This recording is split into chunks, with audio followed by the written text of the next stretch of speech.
Hola, soy Matías Tabil de Asociación Libre y hoy estamos acá con el psicoanalista invitado Raúl Portas Esquivel. Buenos días, ¿qué tal? Un gusto tenerte acá con nosotros. Él es especialista en niños y adolescentes, hizo esa especialización en el Hospital Elizalde. Ex Casa Cuna. Obviamente también atendés pacientes, obviamente no, pero también atendés a adultos. También atiendo a adultos, sí. Pero remarco eso porque hoy vamos a hacer un video acerca de niños y adolescentes también. Niños y adolescentes y padres y tecnología. Exactamente. ¿Cómo influye la tecnología en la subjetividad de los niños de esta nueva generación?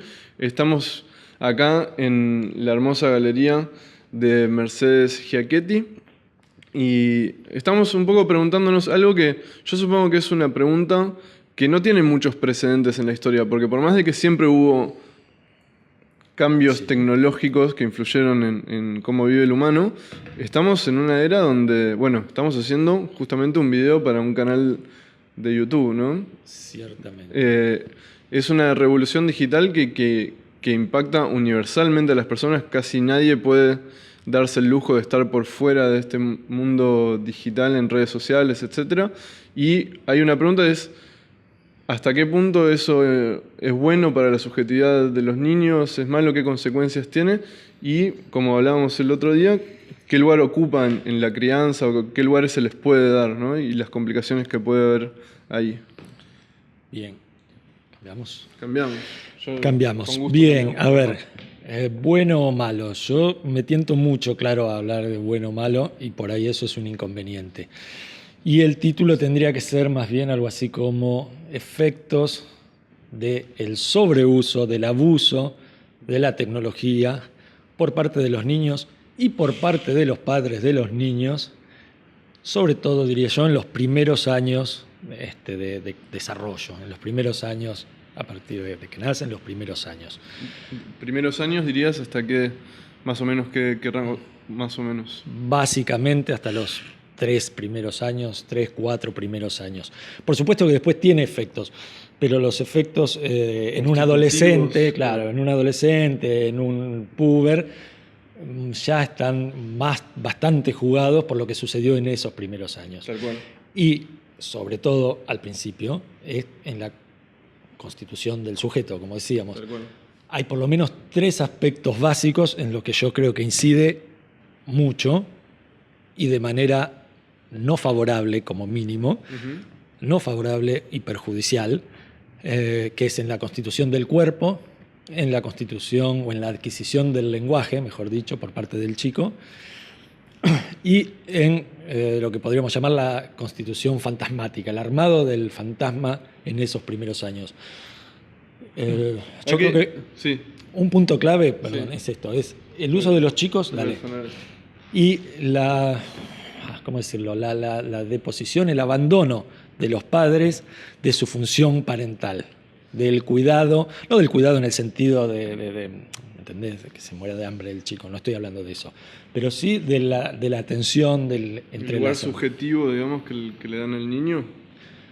Sí, de la holgazanería de los padres, diría yo. De que es más fácil que el chico no moleste porque esté con el celular que tomarse el trabajo de estar con el pibe. De estar con el pibe, de hacerlo jugar, de que se divierta, de divertirse un adulto. Es una posibilidad increíble la de jugar con un hijo.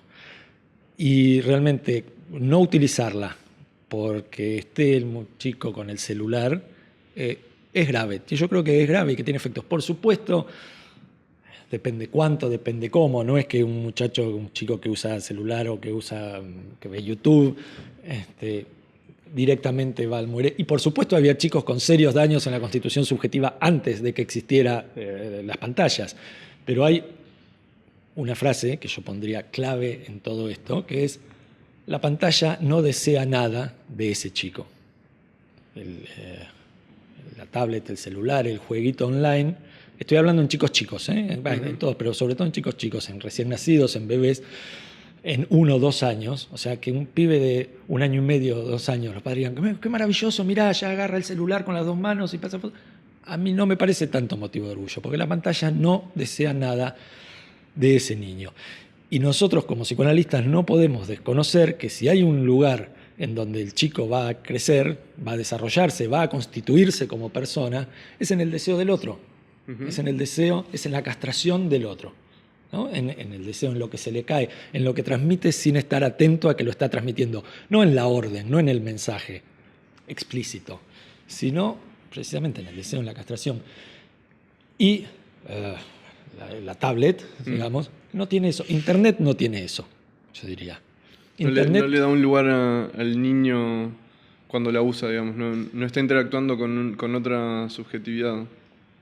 absolutamente no está interactuando con otra subjetividad que quiere algo específicamente de ese chico. Internet tiene de todo. Internet está buenísimo, no estoy en contra de Internet. Obviamente la uso, la usamos, está bueno, pero lo que no tiene es castración, no tiene límite.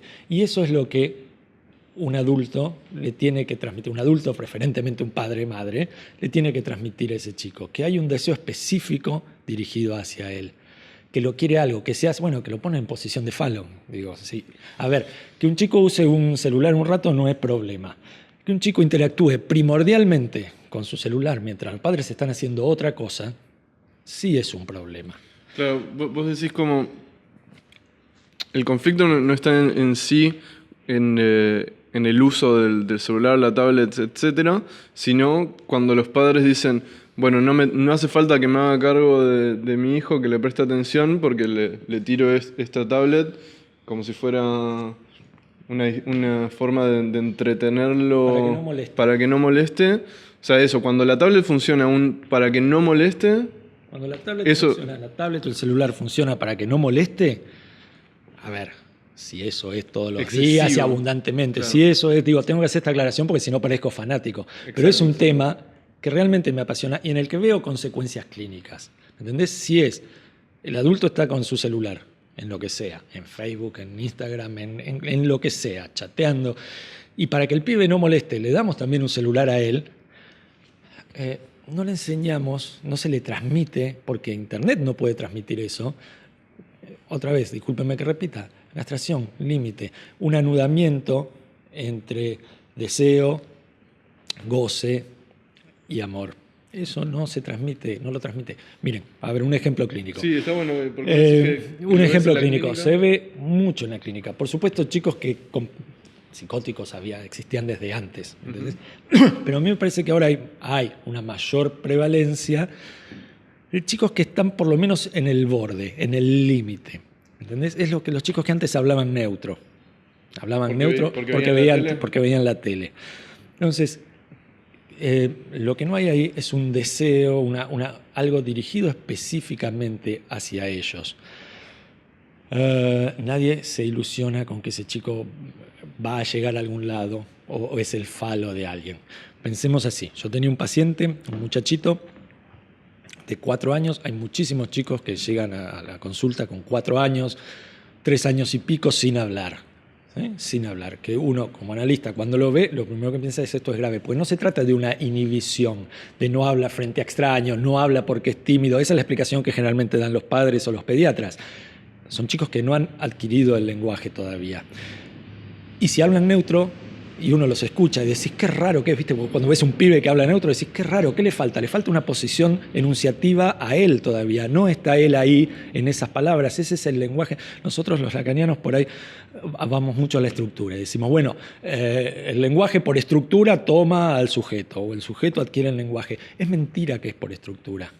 Ahí hay un autor que a mí me gusta mucho, que es Pascal Quignard, que no es analista, pero que es un ensayista francés, que dice, no es la existencia del lenguaje lo que empuja al chico a adquirirlo. Dice, es la boca de la madre, es la sonrisa que la transforma, es la mirada que le suplica.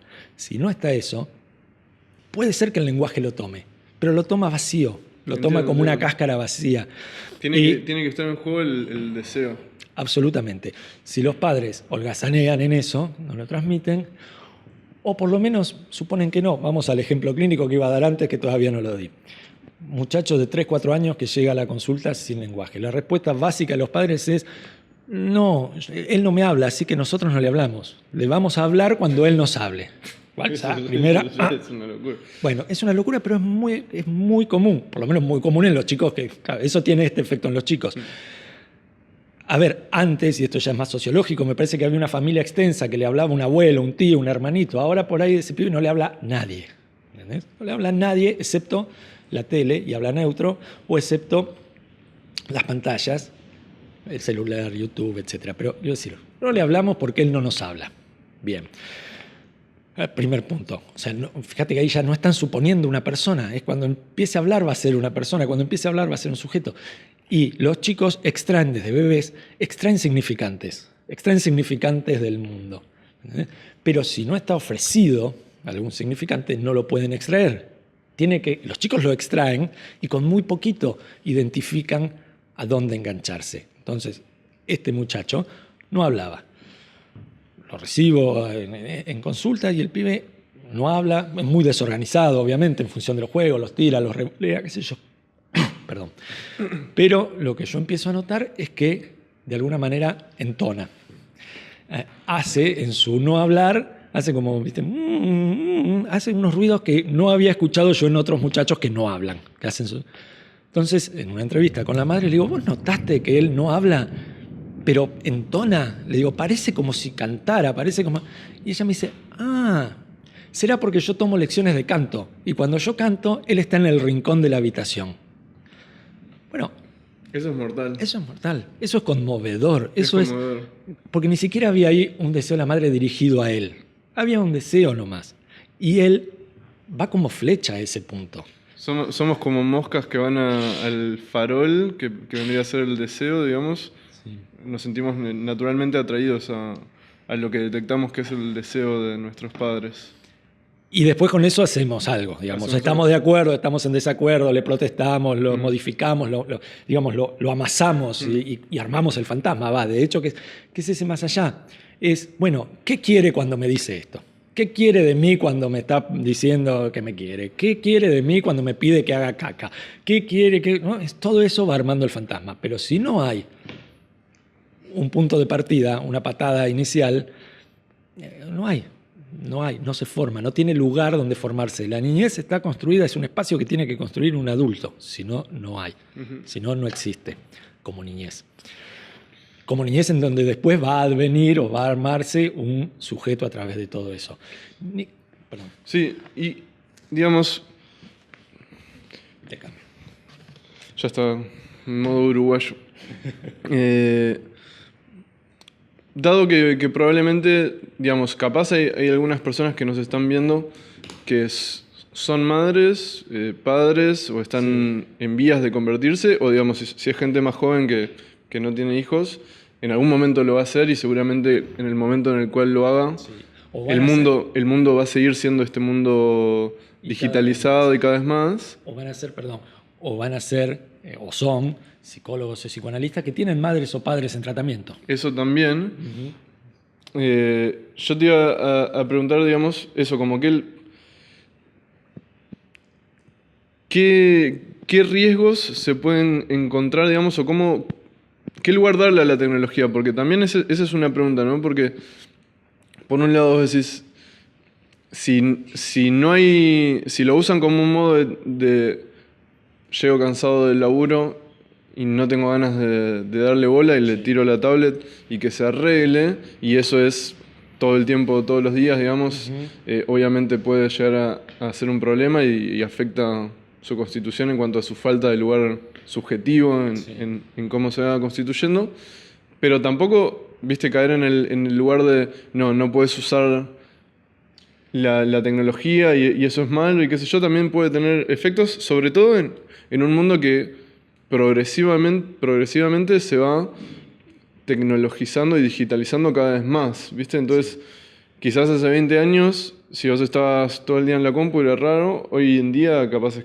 más normal, ¿viste? Y el mundo en sí. La gente que está todo el día en la compu es rara.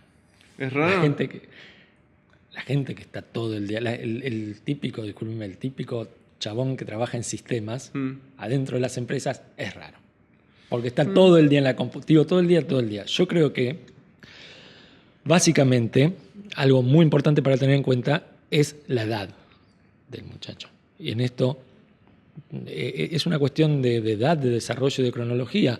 No es lo mismo a los 2 o a los 3 que a los 8 o a los 10 o a los 15, evidentemente. A mí no me parece piola que un muchacho de 15 años pase 8 horas por día en la compu. Por supuesto, jamás se la sacaría. Jamás, digo, los padres que le dicen, bueno, te saco el celular durante una semana. Lo están matando, es una animalada, no le puedes sacar a un muchacho de 15, 16, 17 años el celular durante una semana porque lo estás condenando al ostracismo social, a que esté encerrado. No, no se puede eso. Pero sí creo que lo que hay que aspirar es que cuando tenga esa edad ya se autorregule en cuanto a su uso. Se autorregule quiere decir que hoy lo puedo usar hasta las 3 de la mañana o hasta las 6 de la mañana, pero mañana si tengo que ir al colegio tengo que dormir, no me puedo quedar hasta las 6 de la mañana si a las 6:30 me tengo que despertar. Pero esa autorregulación, que no me parece mucho pedir, se consigue si previamente fue regulada por una instancia, por la autoridad de los padres desde afuera. Pero la autoridad de los padres no viene dada, se construye sobre algo, porque si no es, bueno, te doy el celular para que no me jodas, pero en el momento en que yo necesito que te bañes o te cambies o estés listo, tenés que estar listo automáticamente. Eso es extorsivo y eso no funciona. La autoridad de los padres se sostiene sobre el trabajo constante de atención, de cariño, de ponerse límites a los chicos, pero también a sí mismos, de poner límites a su narcisismo, al narcisismo de los padres, a que, bueno, ahora no puedo hacer algo porque tengo que estar un rato con este pibe, porque quiero, porque me gusta, porque es así el mundo, porque mi vida ya no es solamente mía cuando pasé a ser padre. Un padre o una madre excesivamente narcisistas son un problema, Otra cosa. Sí, perdón, yo quería agregar, para mí no necesariamente un tipo que labura en informática o que está todo el día en la compu es un tipo raro. No necesariamente, Es que entiendo viejo, que puede Matías. pasar. Es que soy viejo. ¿Qué vas a Claro, hacer? sí, y además yo siento, suponete, siento que cada vez más el mundo tiende a estar digitalizado Sí. y cosas que a lo mejor en una época eran raras, cada vez se van a transformar en más normales. Por ejemplo, es discutible, digamos, no quiero aseverar esto es malo o es bueno, pero suponete, cuando empezó a haber todo este fenómeno de internet, digitalización, etcétera, empezaron a aparecer los gamers, que antes no existían. O sea, empezó con esta era, que es gente que pasa gran parte de su tiempo jugando juegos online en la compu. Y al principio decías, uy, no, estos gamers es como están, ¿qué van a hacer cuando sean grandes? Están aislados de la sociedad, son raros.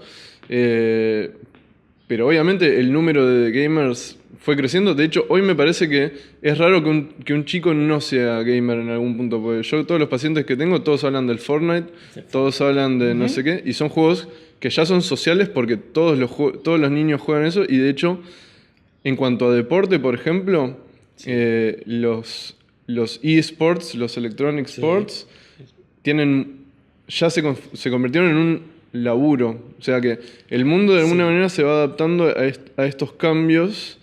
¿Me entendés? En los cuales antes vos decís, ¿pero qué vas a hacer? ¿Qué vas a jugar?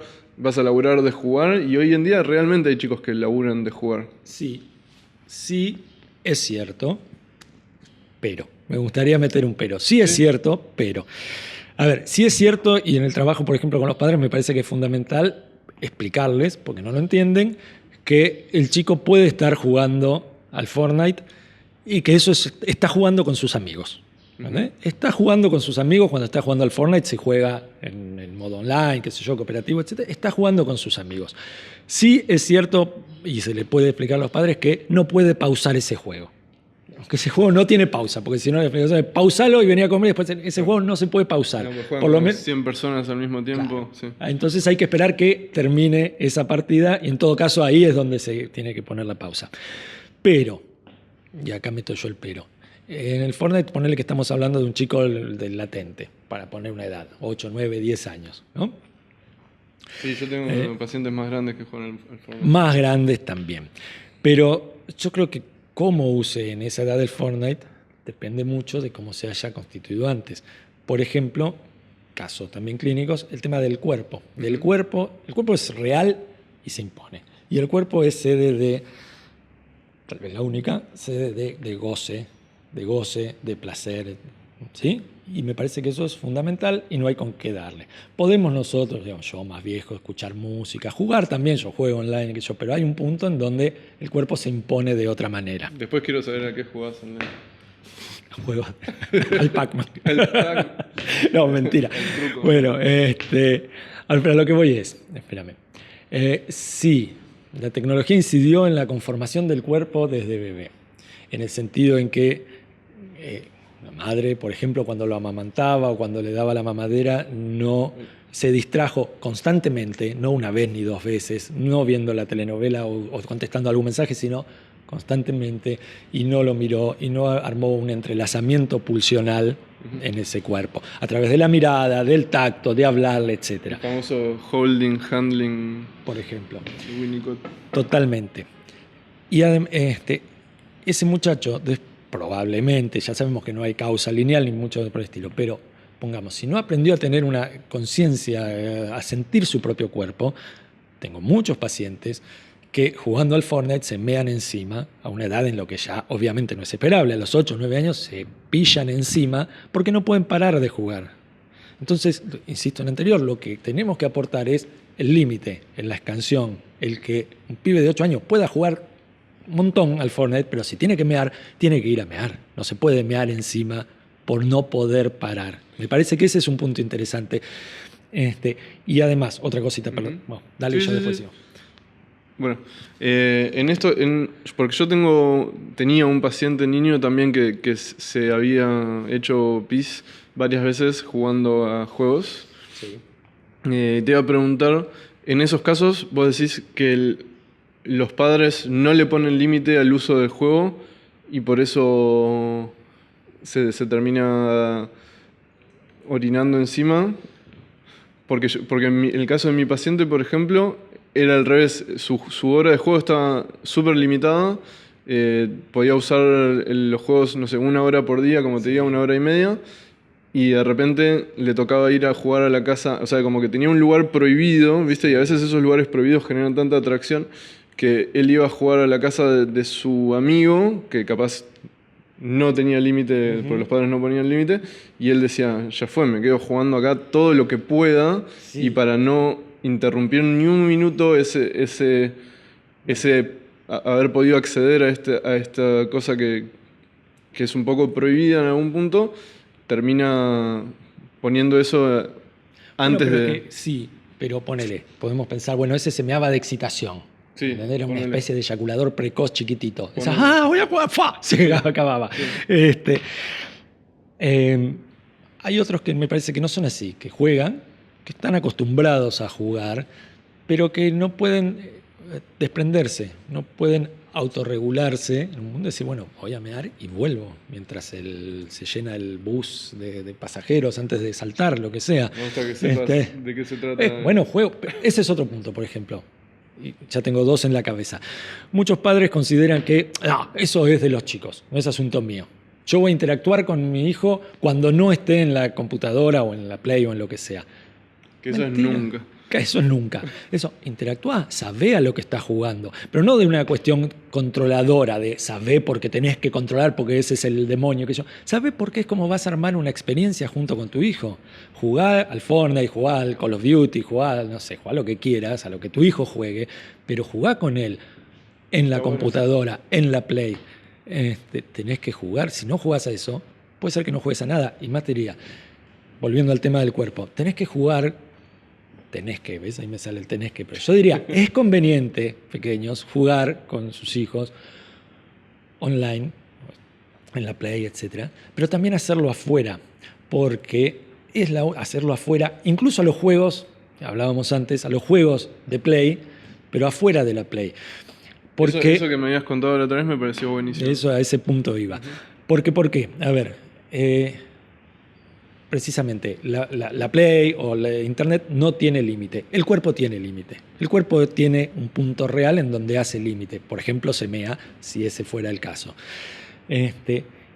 Y además, el juego de Play o lo que sea, está de Play online, podés hacer lo que el programador dispuso que vos podías hacer. con una multitud de posibilidades muy divertidas. A ver, es divertido. A mí particularmente me gusta el Call of Duty. Yo juego al Call of Duty con mi hijo. Jugamos juntos ahí, jugamos al Call of Duty. Sí, pum, pum. Al principio me cagaba a tiros, ahora ya me defiendo bastante bien. ¿Le tiraste un headshot alguna vez? De casualidad. No porque lo hiciera a propósito. Pero bueno, quiero decir, a ver,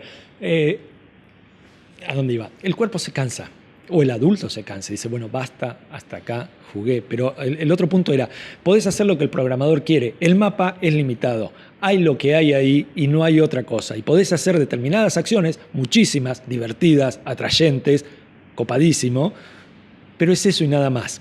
Sí, no cuando el muchacho tiene 8 o 9, porque ahí ya no lo enganchás. Si lo enganchaste cuando tenía 2, 3 o 4, que empezó a jugar a la Play, ponele. Porque incluso el padre tenía su propia Play. Yo de chico no tenía Play, pero los padres actuales tienen Play, porque juegan a la Play. Bien, entonces, si cuando el chico es chico jugás a los juegos de la Play, afuera de la Play, en la realidad, se involucra el cuerpo.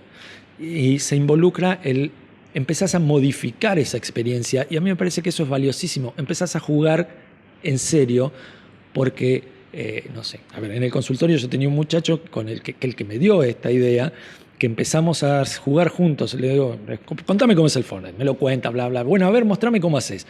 Y empieza a saltar, cómo salta, cómo corre, cómo lleva el arma. Entonces me dice, bueno, armame el joystick. Y yo armábamos juntos un joystick y entonces empezó, bueno, apretá X así disparo, apretá triángulo así salto, apretá el círculo así me escondo, o las distintas opciones que sean. Pero lo piola es que al poco tiempo ese juego, claro, él lo iba actuando, saltaba, se escondía atrás del escritorio, al costado del puff, se tiraba al piso, hacía todo lo que hace. Pero lo interesante es que al poco tiempo ese juego ya se fue obviamente deformando, transformando en otra cosa. Ya no era el Fortnite. Nominalmente seguía siendo, pero era otra cosa. Empezaba a poner de su subjetividad, de su fantasía, de lo que quieras, propio en eso. Podía hacer cosas que en el Fortnite no podía hacer cosas que en el Fortnite se pueden, porque no podía. Entonces empieza a encontrar, se cansa, se divierte, empieza a fantasear y armar otra cosa. Y un juego de verdad, y eso es descompletar, eso es que hay un más allá. Ahí es donde yo digo, bueno, ahí le estamos poniendo castración a la Play. No es, te saco la Play, te escondo el cable y no juegas nunca más. Eso es ponerle castración a la Play, porque ahí se divierte y ahí puede jugar después con sus amigos, si se prenden en el recreo, o con el padre, o con la madre, o con el hermano. ¿Entendés? Los hermanos se matan por los turnos de la Play. Bueno, juguemos esto un poco off pantalla, y por ahí se puede armar algo mucho más piola. Y eso es realmente transformar algo que está programado por el programador, con que tenés muchísimas opciones, pero limitadas en algún punto, en algo que sea realmente una experiencia, digamos, transicional, más winnicottiana, más en donde se genera algo que no sabés qué va a pasar, que no es un bug, no es que, uy, apareció el bug y lo aprovecho, es realmente se forma algo distinto, en donde hay sensaciones distintas, hay sensaciones en el cuerpo. Eso es el camino, voy a ser demasiado guarango si querés, pero es el camino al goce sexual, ese es el camino a la poesía, ese es el camino a poder hacer metáfora. Eso es hacer metáfora. Prohibirlo está bien, a veces también se prohíbe, pero hay que dar alternativas, y alternativas que involucren el cuerpo en movimiento. Si no, después está el muchacho que se queda sentado horas jugando a la Play, ningún problema, pero que cuando les enchufa la Play en el colegio rebota como un pim, pam, pum, no puede quedarse sentado. Tiene una motricidad que necesita poner en algún lado, que se lo exige y que es lógico que se lo exija. Me pareció buena esa propuesta de juego tuya de llevar el Fortnite a la vida real. Me pareció re piola, re divertida. Minecraft con los almohadones del living, el Minecraft con los almohadones del living. Quiero decir, estás armando la carpa. Estoy armando el Minecraft. Si el pibe no se engancha en armar la carpa en el living porque no sabe lo que es una carpa, arma el Minecraft. Eso está bueno. O un Lego podría ser. Un Lego, o algo y ahí así. que las cosas, discúlpame, se caen, se rompen. Otra cuestión de la que se quejan. Sí. Perdón. Iba a decir, lo que está bueno de eso es que como decís, yo creo que se puede generar cosas nuevas dentro de los límites de la programación que son más limitados que los de la imaginación humana, ¿no? Suponete, pero lo que tiene bueno eso, como poder pasarlo al juego en el consultorio, en el cuerpo, es eso que permite tomar esos elementos y convertirlos en casi cualquier cosa que le permite la imaginación del niño, la subjetividad, ¿no? Como introducir cosas que en el juego no podría introducir. En el juego online, el Claro. digital. Yo igual pienso que en el juego digital también se puede añadir algo de subjetividad, pero también vale la pena como preguntarse si tiene ciertos límites, porque como vos decís, está dentro de los límites de la programación. Digo, en el Fortnite, qué sé yo, no podés tener novia. En el Fortnite Claro. jugás a disparar, qué sé yo, le podés hacer el bailecito pero si estás jugando al Fortnite afuera, qué sé yo, podés inventar que ese personaje se cruza con una chica o con un chico o con quien sea que sea y arma algo distinto. Sí, está Por poner interesante un eso. ejemplo cualquiera, quiero decir, ¿me entendés? Se abre, cambiás la historia. Sí, está bueno eso, como que lo hará. ¿Qué ibas a decir? Iba a decir también en relación a algo muy común ahora, que es la tolerancia a la frustración, muy común siempre, la tolerancia a la frustración, ¿no? Es una frase que está en todos los informes que hacemos cuando no queremos pensar y que es re fácil, ¿o no? Tolerancia a la frustración, o que mandan de los colegios, etc. O que dicen los padres, ¿no? No tolera la frustración. Bien, eso no es algo que el muchacha, que el chico adquiera solo. Eso se transmite. El aparato psíquico de un chico, la realidad psíquica de un chico, cuanto más chico más todavía, es la realidad psíquica de los padres cuando nace, básicamente. Los padres le tienen que prestar aparato psíquico. Por supuesto, el pibe después lo modifica, lo cambia, no recibe todo y se impregna y no hace nada con eso, de ninguna manera. Es activo, lo que dijimos antes, extrae, modifica, interpreta, absolutamente. Y además no siempre toma de los padres lo que los padres quieren que tome de él, sino que a veces toma de los padres cuestiones que están ocultas en los padres y se las refleja, se las hace ver. Los hijos conocen la verdad de los padres de cabo a rabo, conocen la verdad. Después con eso pueden hacer distintas cosas según cuánto los padres toleren esa verdad expuesta en sus hijos a veces, pero conocen la verdad, la denuncian, la señalan con síntomas o como sea. Winnicott decía, los hijos son los primeros terapeutas de los padres. Total. Absolutamente. Casi chupo el micrófono.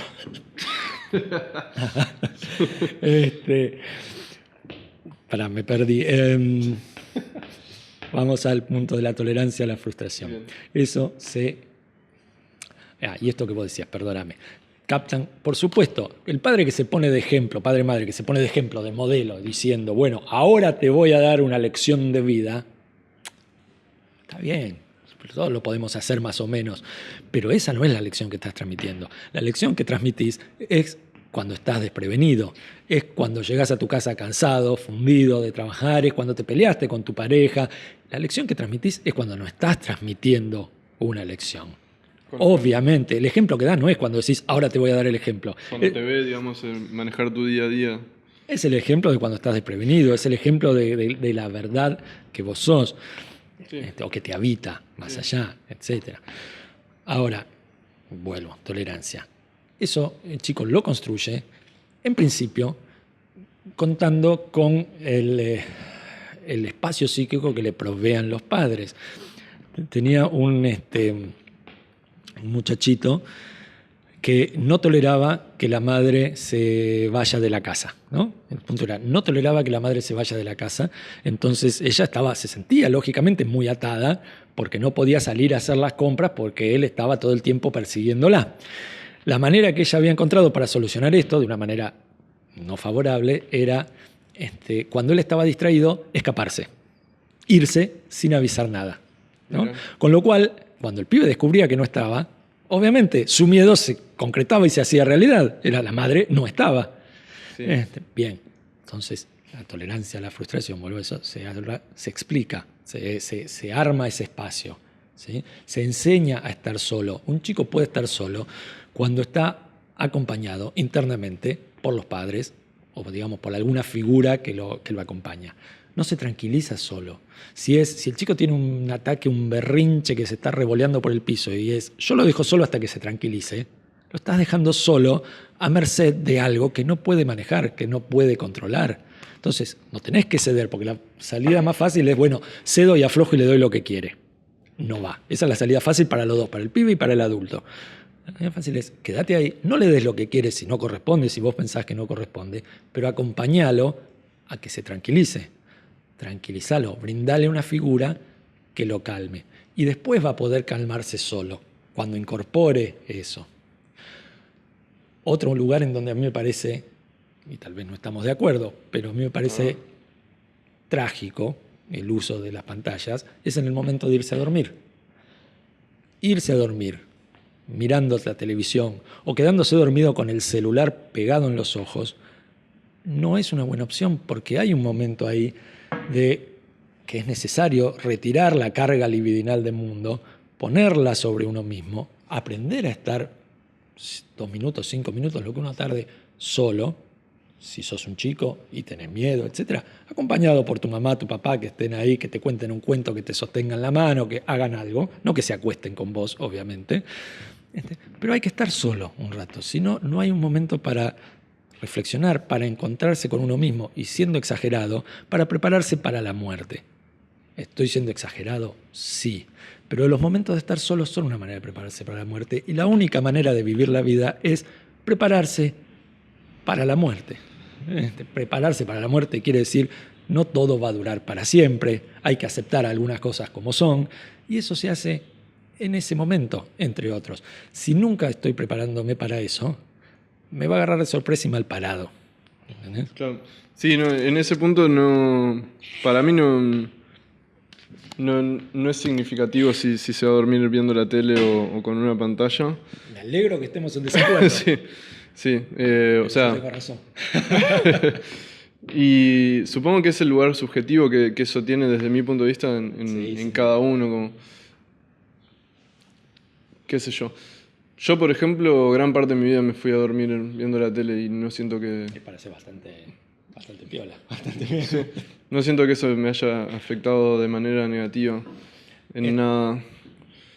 Y de hecho muchas veces lo sigo haciendo, no viendo la tele, pero a veces disfruto, suponete,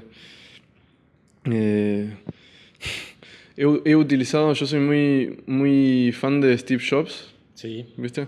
Me parece un pensador zarpado, y hay una entrevista muy buena que se las recomiendo, que es se llama The Lost Interview, como la entrevista perdida, porque es una entrevista que efectivamente se había perdido y la encontraron varios años después de él, que es increíble, y estaba en Netflix, y muchos días de mi vida me fui a dormir escuchando esa entrevista, ya de fanático. Bueno, pero a mí me parece Ujú.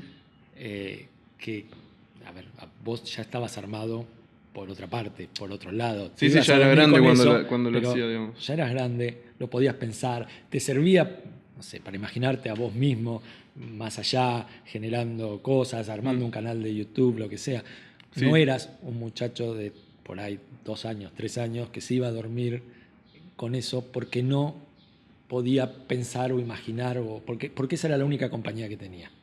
Vos te ibas a dormir con eso, se me ocurre a mí, Sí. imaginándote a vos mismo con algo de todo eso. Obvio. Discutiéndole, pensándole, estando de acuerdo, pero vos ya tenés las herramientas, ya tenías ahí las herramientas para con eso adueñarte de eso subjetivamente y Claro, transformarlo. ahí yo ya era grande, obviamente, pero digo, de niño también me he ido a dormir viendo la tele y qué sé yo, pero bueno, es verdad lo que vos decís, es como el lugar subjetivo que tiene eso, si el lugar, Totalmente. si la persona,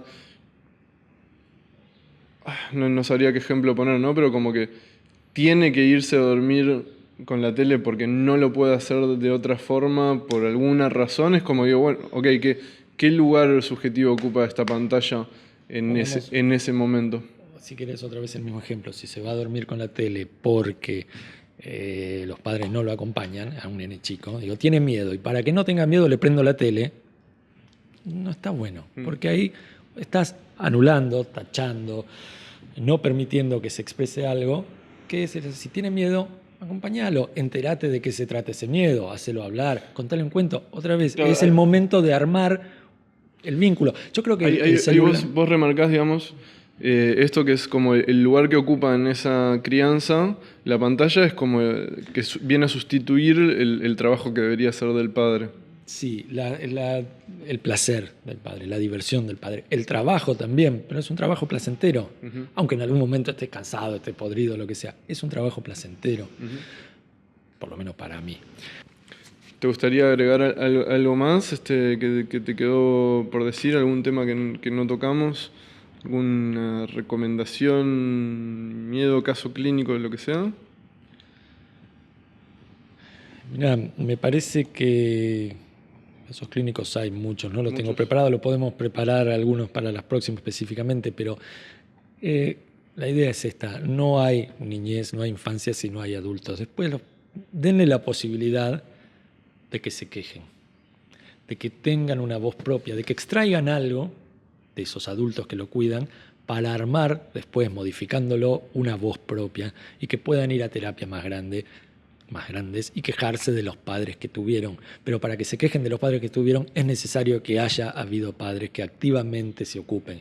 Si no, no van a poder llegar a adueñarse. Creo que eso es lo que a mí más me conmueve o lo que más veo. Hay pibes que no hacen síntomas, no hacen fobias, no hacen síntomas, entre comillas, normales, digamos, o habituales de un sujeto, porque no alcanzan a tener los elementos necesarios para poder armarlos, porque no hacen el juego significante necesario para poder tener síntomas y que ese síntoma sea así un mensaje dirigido al otro, que sea una satisfacción sustitutiva. Todo eso es como decir, bueno, qué piola, ahí hay un sujeto, ahí hay una neurosis en formación.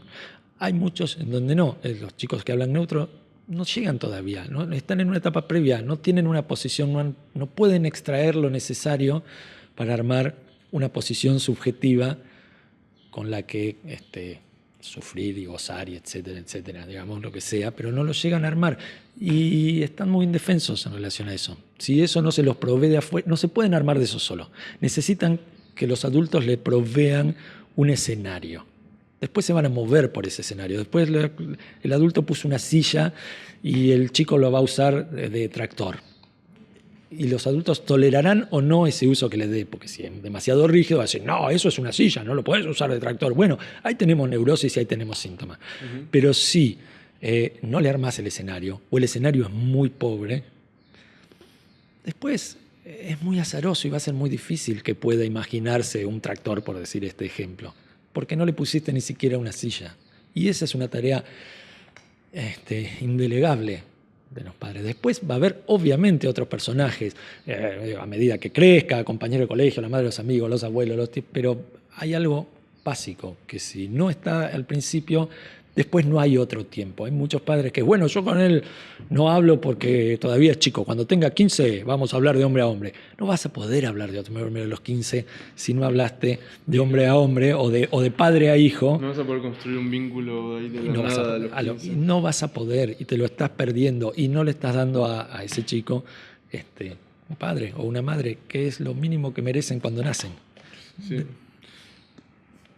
Vos decís que, digamos, estas cuestiones que vos marcás y que obviamente existieron siempre, digamos, que están como acentuadas por esta época donde hay más facilidad de que los padres utilicen la tecnología como una Yo creo que está excusa.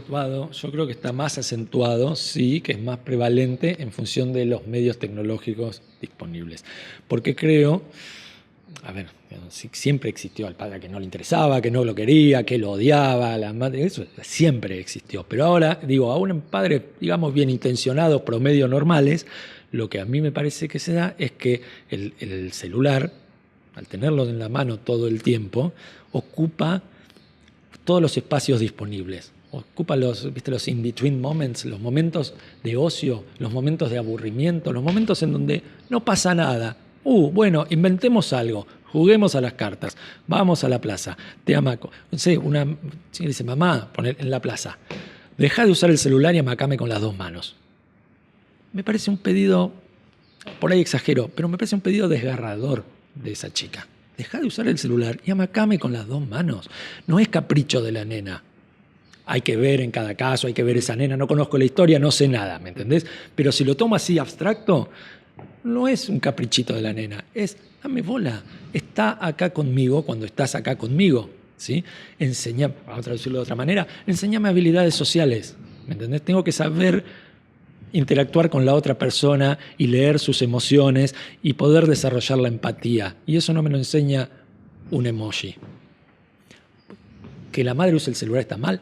No, yo uso celular, todo el mundo usa celular. Si usamos el celular constantemente, nos perdemos de la conexión con los demás. Y vos sos adulto y yo soy adulto, y si nosotros dos estamos en un restaurante y vos te levantás al baño y yo me pongo a ver los mensajes, ya estamos hechos, ya estamos armados de alguna manera. Si estamos todos en un restaurante y el pibe usa celular para que los adultos podamos hablar, sinceramente creo que si esa es la única respuesta, siempre, todo el tiempo, le estamos haciendo un daño. Si eso es, bueno, mira, ya te paseamos caminando por el restaurante, ya te hicimos dibujar, ya nos tomamos todo ese laburo, ya te aburriste y aprendiste a aburrirte un rato, bueno, después usalo un poco.